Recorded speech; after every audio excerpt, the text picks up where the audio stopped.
Okay, here we go again. Right?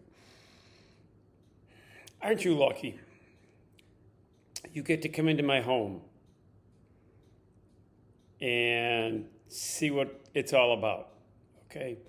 All right.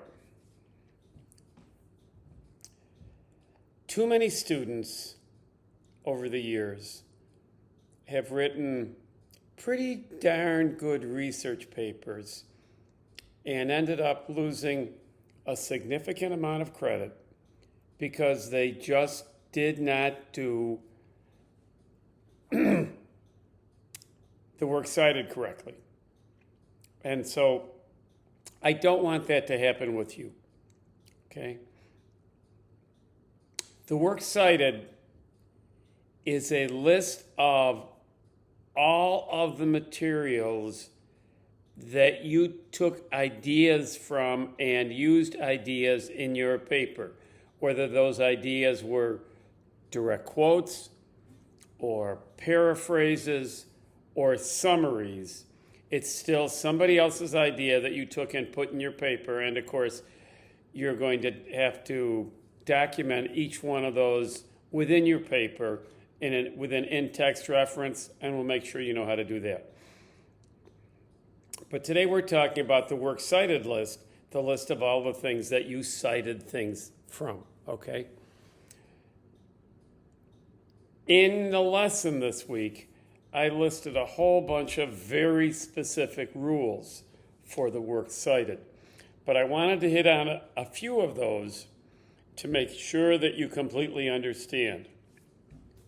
You should know that in your textbook, there is a sample works cited on page 456 and page 457.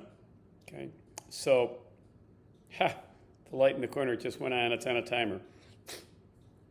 So, you can see what a works cited is supposed to look like. Couple of things, 5 or 6 things that are really important and that you do this correctly. Everything is important that you do it correctly, but a couple of things about the works cited that you really have to make sure that you follow the rules, or you'll end up losing a bunch of credit, which is kind of silly because it's simply following rules. Okay, so on the top of the works cited page, separate sheet of paper, the last page in your paper, you have the words works cited centered side to side, okay? Then you double space and you begin your first entry. You double space all the way through the works cited the same way that you double space all the way through your research paper. So there's no double doubles. You're skipping a line, skipping a line, skipping a line, not skipping 2 lines or 3 lines. You skip a line all the way through. I don't care how you did it before. This is the right way to do it in the MLA style, okay? So that's exactly what you need to do for spacing. You double space all the way through. Excuse me. Works cited uses an unusual indentation method. In works cited in MLA style, we use reverse indentation. What does that mean? Typically, in your writing, you indent the first line and then each succeeding line goes over to the margin. In works cited, we reverse that. The first line goes over to the margin. Each succeeding line within each entry is indented 5 spaces. Okay, so it is reverse indentation. So if your works cited entry is 4 lines long, the first line will start at the margin.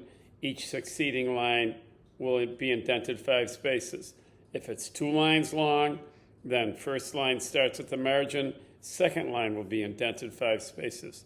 If it's only 1 line long, then it all fits on 1 line, okay? You order the things in your works cited by alphabetical order. Now, we've shown you all the pages where they tell you how to do each different kind of entry.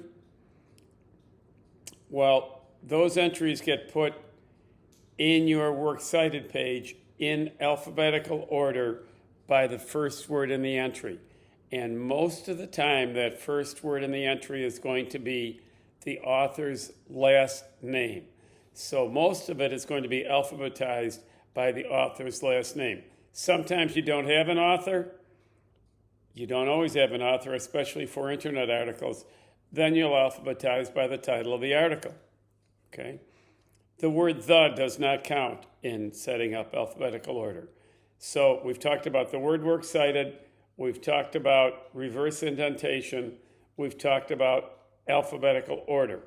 Okay? You double space all the way through. So after you finish an entry, you just use the same kind of spacing that you've done throughout your entire paper. Do not do an extra spacing between entries. It should look the same way as your regular paper all the way through, okay?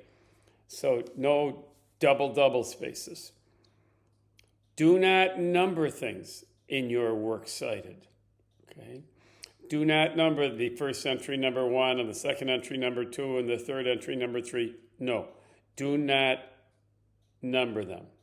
You need a minimum of 6 items, 6 sources that you have taken information from in your paper. And again, whether it's a paraphrase, a summary, or a direct quote, if you've taken information from there, it belongs in your works cited.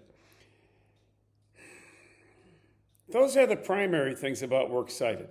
There's a lot of information in your textbook, and I already told you page 456 and 457 is where you'll see a sample works cited. Let me explain one other thing quickly. On page 457, the first entry on the top of page 457 starts with the United States. And then the entry under it starts with 3 dashes, and the entry under that starts with 3 dashes. Here's why those start with 3 dashes. If you have the same author 2 entries in a row, the second time that author's name comes up, you don't list his name, you just have 3 dashes. 3 dashes means the same as what came right above. Okay? So, make your works cited look neat. Follow all the rules that I put in the lesson. Okay? And, I made this video for you so that you could be sure that you do this correctly.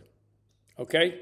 Have a good day. Questions, you know where to get me.